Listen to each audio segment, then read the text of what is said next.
Welcome back to a top-level professional match of StarCraft 2. Now, what I've got for you today is a Zerg versus Terran, where we find ourselves on the map Simulacrum.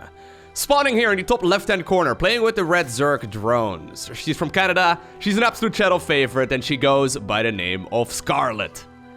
Now, in general, there aren't a lot of Scarlett replays floating around the internet, so I get really excited whenever I get to cover any of her games, but that's even more so true for her opponent.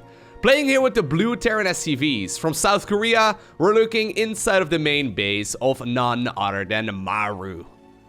Maru really is the pinnacle of top-level Terran, yet I can't really cast as many of his games as I would like to because he generally only participates in the biggest offline tournaments over in South Korea, and those tournaments usually do not release their replay packs. Meaning that sadly, I can't cast nearly as many of his games as I would really like to.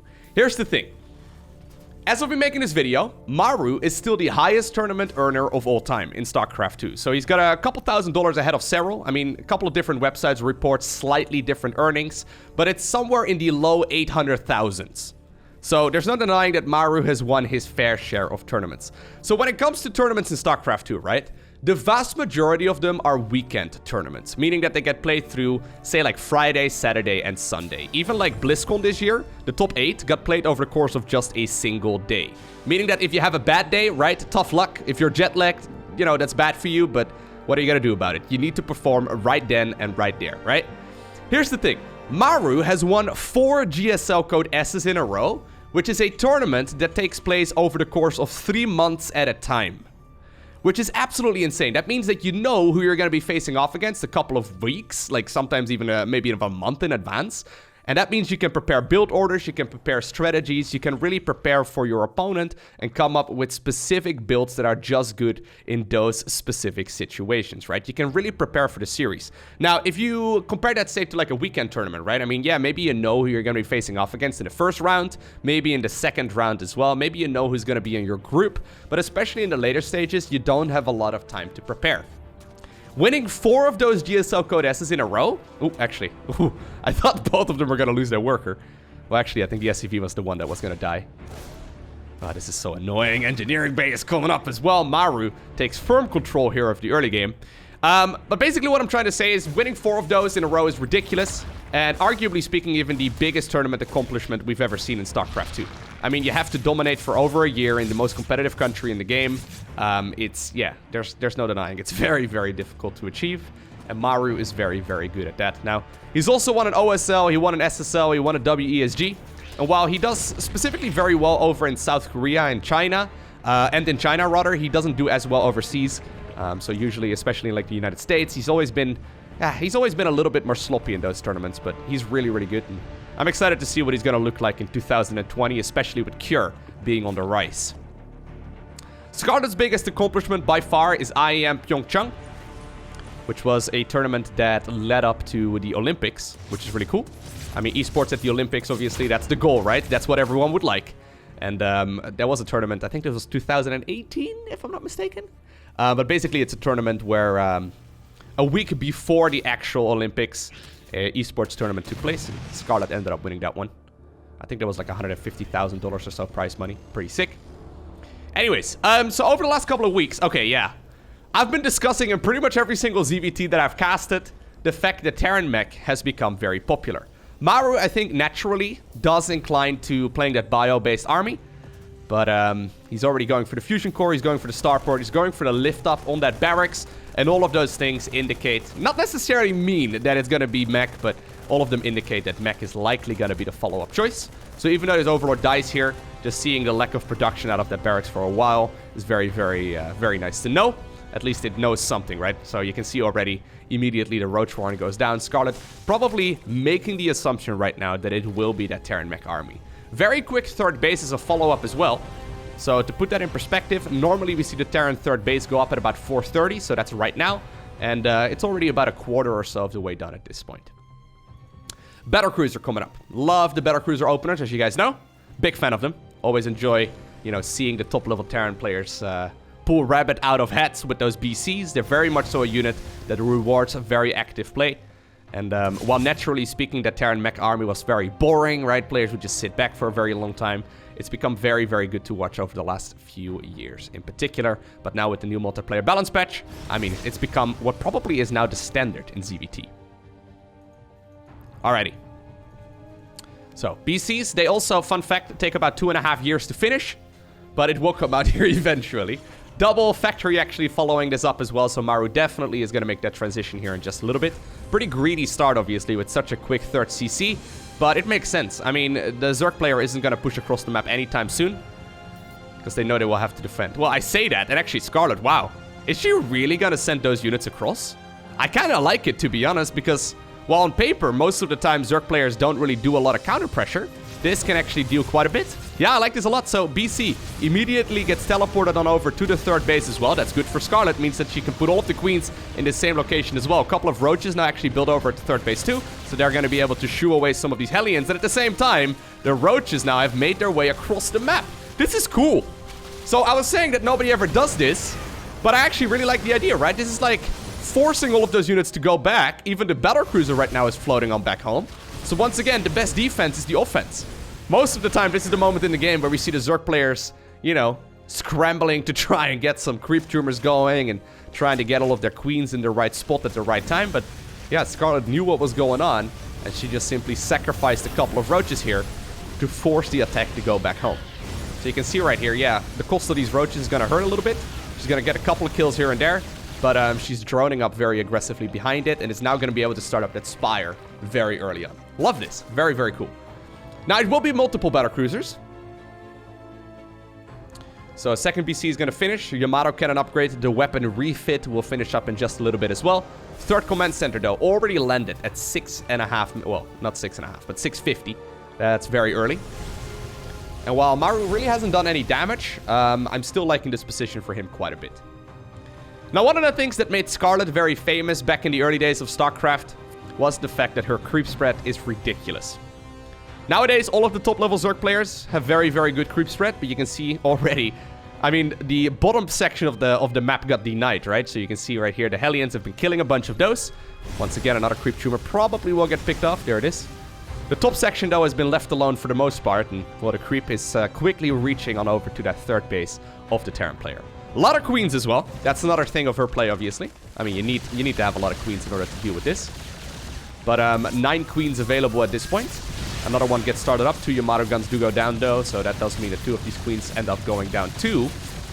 So far, the battlecruisers, mostly just a nuisance, not really achieving that much. And now with the Spire done, Corruptors are coming up already as well. Hellions in the meantime, though, at the third base, probably. This is something that can deal damage. I feel like Maru could really try and poke into the third base a little bit more. This may also just be some mutual respect between these two players. Maru knowing very well that the Roaches are going to be in the right spot. Not really willing to take the risk. And I think what we actually have in this particular game is like a timing attack coming up here from Scarlett in just a bit. So she's got 1-1 coming up. She's got Roach speed coming up as well. And maybe she can do like a bit of a push when 1-1 and Roach speed finish, while simultaneously having those Roaches and Ravagers then available with the Corruptors. So the Corruptors obviously great against battlecruisers, and well, if Maru doesn't have a ton of siege tanks at that point, he's going to be in a lot of trouble. Maybe not, though. I mean, we already do have the Infestation Pit coming up. So, when it comes to playing against Terran Mech, the vast majority of Zerg players that I've seen recently have really been going for a lot of that Swarm host Nydus style. For example, that's what we saw Cyril play a couple of days ago, when he went up against Cure. Very good series, actually. I casted the entire best of 5. Would recommend checking that out as well after this one. I'll go ahead and post a link in the information box in the top right-hand corner. A couple of siege tanks doing some friendly fire there, so a few SCVs do go down. But I think that's probably, though, what Scarlett wants to go for here as well, as the Infestation Pit is already done. And indeed, we do see the Nydus Worm, as well as those Swarm hosts going up here as well. Now, this is cool as well, actually. Oh, wow. I didn't realize that yet. So, one popular style that we saw about a year or two ago, well, actually, it was very popular a year ago, but we saw it coming up about a year or two ago, is that style focused around the Cyclone Hellion. Everyone dubbed it Battle Mech. Now, most of the time, we don't really see it right now, but I kind of like it. I actually think it's really, really cool. So, Battle Mech is really good against the Swarm Host style, right? Most of the time, I would say Swarm Host and Nydus Worms and stuff, it's amazing especially against like that very slow-moving siege tank-based force. Yeah, Maru still has a lot of siege tanks. I think these are primarily here in case it was going to be that Roach Ravager Corruptor push that I was talking about earlier. But right now, he's making the switch on over to Cyclones and Hellions, adding on 3 additional tech labs here as well. Here's the Swarm hosts. Very nice. They should still be able to obviously punish a Terran player that's out of position. That's a lot of battlecruisers as well, by the way. Very nice.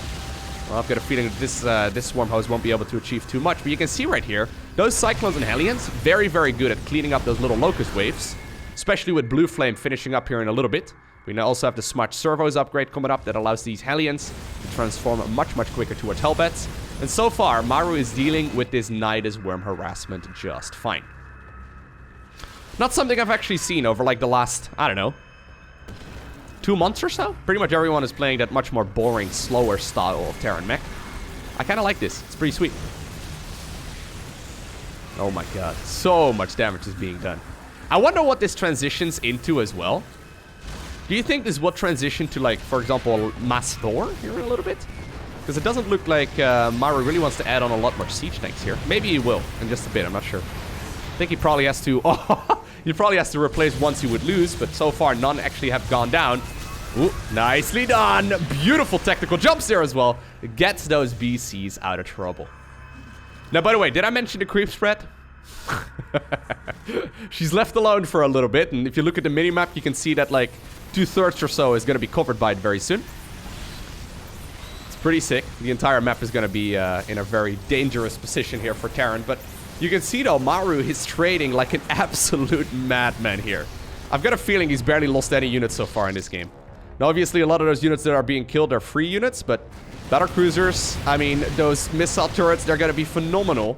Couple of links, though, didn't manage to finish off the command center right before it was done, so the CC can't lift, but can I have a look right here at cost efficiency? Oh my god, that's crazy.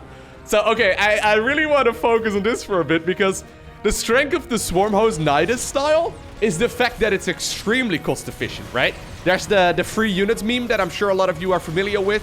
A lot of people don't like the free unit design. I'm kind of in that camp as well, actually. I don't think free units are very easy to balance. But, I mean, most of the time, right, the free unit style of the Swarm host, you take a bit of a beating because your late-game army is not going to be nearly as strong.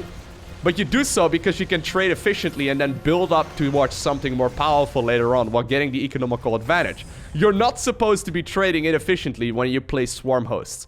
Maru, also, look at this. Taking the freaking base while being under all of this harassment, right? On position. Why would you not just make it over there and float it over there? He's feeling so confident just simply double expending, playing Nydus whack-a-mole and just gutting down all of those Nydus worms before they even really pop up their heads. Right now he's going to start working on that beautiful creep that Scarlett laid down. Apparently it's going to be a Baneling switch as well. Banelings, ooh, they are really, really good against that Cyclone Ball. So far though, neither player really at a staggering advantage. Looks like a hatchery actually was killed while building in the bottom left corner. So that's good. Scarlett now also adding in a couple of Infestors. Very cool. So Infestors do have a spell called Fungal Growth. And Fungal Growth, when thrown on top of these battlecruisers, prevents them from using Tactical Jump, which is exactly what they're doing right now. They're heading on over to the opposite corner of the map. Work on some of those Locusts and, well, oh. Maru was actually ready to lift up against those Locusts, but, well, he can once again start up the morphing in right there of the Planetary Fortress. Honestly, Maru seems to be in firm control so far. You're not supposed to be the one in control when you go up against this kind of style. Once again, he's at the right place at the right time. This is so difficult to achieve. Like, I've played plenty of Terran games where I go up against this Swarmos ball and I just lose everything in one basic Locust wave, and it kind of sucks. Very painful, and then, you know, you go down the rabbit hole of complaining that Zerg is imba. Yeah, this is absolutely brilliant so far. Now, Swarm hosts, ooh, are not really achieving that much. These Infestors, though, much nicer. So while Fungal Growth is also great against those battlecruisers, they're really good, too, against this Cyclone army. The nerf to the Infested Terra, not so relevant. Once again, massive Fungal. That's going to force some of these Cyclones to blow up. Cyclones are great because of their super high DPS.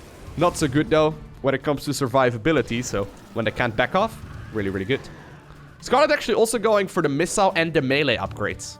So that's quite notable, too.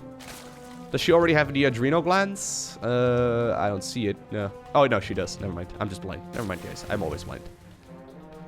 She's going for a very complicated unit composition, though. It's like Ling, Bane, Ravager, Roach, Infestor, Swarm Host, Nydus, Corruptor. It's like half the Zerg units. Planetary Fortress, though, does go down. And this is finally some damage that's being done. At the same time, though, the Cyclone hit squad apparently managed to gun down a base in the top section of the map. And, I feel like normally it's the Terran player who doesn't have a lot of disposable income, but it kind of feels like, well, I mean, yeah, no, Scarlett actually does have a massive bank. Maybe I'm misreading this somewhat. But I'm just looking at this, and usually if Terran has this many bases, they can remax so easily. I guess we'll have to tell in like a minute or two from now. Because Maru just invested a lot of his resources. Oh, once again, big fungal growth there from the high ground. But most of the time, once you max out, you initially invest a lot of your resources into additional command centers. So we can really see what the economy is going to look like here from the Terran player in just a bit. Both players, though, fighting now at 3 different angles. Corruptors have moved that over to the 3rd base. Battlecruisers jump on over to the top right-hand corner. And while the Locust Wave apparently was mis-microed, sadly, these were pulled back. They could have actually done quite a bit. Maru was already ready for those as well over at this expansion right here. Is that the main? Oh, yeah. So the Planetary Fortress fell. He just decided to float on over the main base instead. That is a greedy position there, Maru. If you get this base up, I'd be very impressed. Ooh. Yeah, this is not really a base that's supposed to be mining. It almost feels a little bit BM. Well, once again, this is very big, though. Yeah, there we go. Neural Parasite. It got nerfed. Don't worry about it, though. It can still do a lot of damage. The battlecruisers can just kill the other battlecruisers, and right now the Corruptors can go to town on the leftover hit points as well. At the same time, those Cyclones and Hellions moved on over as well. That big scan did confirm exactly where those Infestors were located. Infestors for battlecruisers. I don't really know if it's a good trade there for the Zerg player, because Maru is probably going to replenish some of those units, maybe with like Thors. Actually, he's going for some additional Cyclones here as well.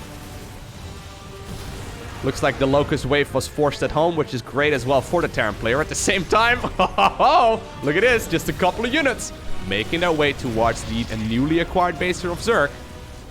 And this is just such a nuisance, right? Such a nuisance to deal with. So normally the reason why Terran Mech is weak is because Zerg is the one that takes control of the map, right? Zerg is the one that gets to decide the tempo. When you play this Battle Mech army, though, I really feel like it's the Terran player who's in charge of this game. Like, both players are trying to, like, you know, play fast, and they try and get maximum value here. That base is gonna be gone. There it is. Goodbye. This is a surprisingly active Terran army. I really like it. Very risky, by the way, to move around with this big group of Cyclones. I guess Maru decided to take a little bit of a gamble, knowing that he just killed all of those Infestors, so he likely won't be Fungaled anytime soon. But he's really pushing the multitasking right now of Scarlett. Can we have a look at the APM? Okay, so both players approaching that 400 APM or so on average. Always nice to have a look at. Here's those Fungals again, though. Infestors pop on the ground to break the lock-on ability right there of those Cyclones. But I mean, I'm looking at this Cyclone ball. It is growing very rapidly. Once again, a lot of that supply, right, caught up in those Swarm Hosts. Swarm Host Locusts once again get absolutely roasted and absolutely melted by those Blue Flame Hellbats. Eventually, I think that this army will likely have to back off, but I mean, there's just gonna be more where that came from. Insane amount of production so far here for Maru. He's once again gonna try and see if he can secure the base on the high ground. Are you guys seeing why I'm a Terran, or why I'm a fan of this Terran player? This is such a high skill strategy to play. Oh my god. You gotta do so much. You gotta do so much multitasking. The mass expansion here is actually one of the key characteristics of all of this. Maru would not be able to afford this army if it wasn't for the insane amount of economy that he's got. There we go, though. Say hello to my little friend here. There's a lot of Brute Lords ready to go. Now, Brute Lords, they cannot go into Nydus Worms. Actually, there's only 3 Swarm Hosts still available inside of those Nydus Worms. 7 in total. Okay, some of them are apparently outside of the worm.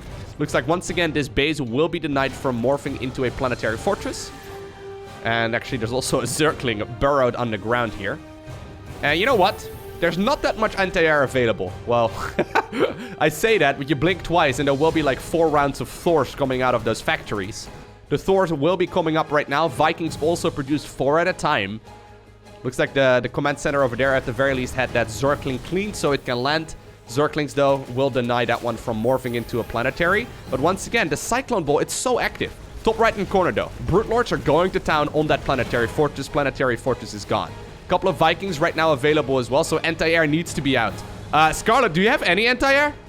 Do you have any Corruptors left over? I think she morphs all of the Corruptors into those Brutes. Queens, I guess, should be available, but where are those? The Brute Lords likely will be distracted here in just a sec, though, as there will be some Spore Crawlers and whatnot available, too. But once again, this is the Zerg player on the run and the Terran player in charge of the tempo.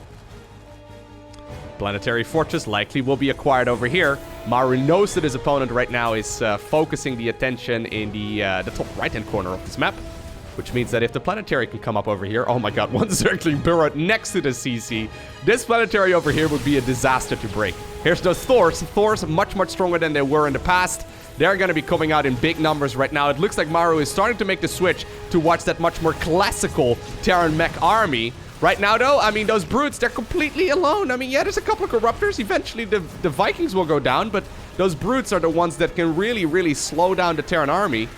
A couple of Infestors, though, still on the ground. Planetary Fortress did finish up. Another Planetary Fortress finishing up here on the high ground as well. Terran, in the meantime, is securing 2 additional bases. What a ridiculous skill.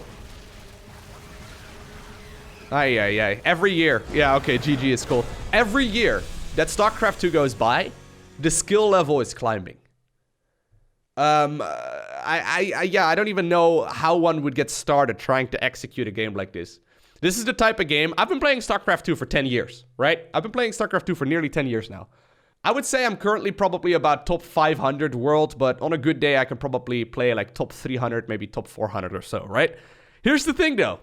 I've got a feeling I'm never going to be able to achieve the skill required to execute the strategies that both of the players played in this game right here. That was absolutely insane.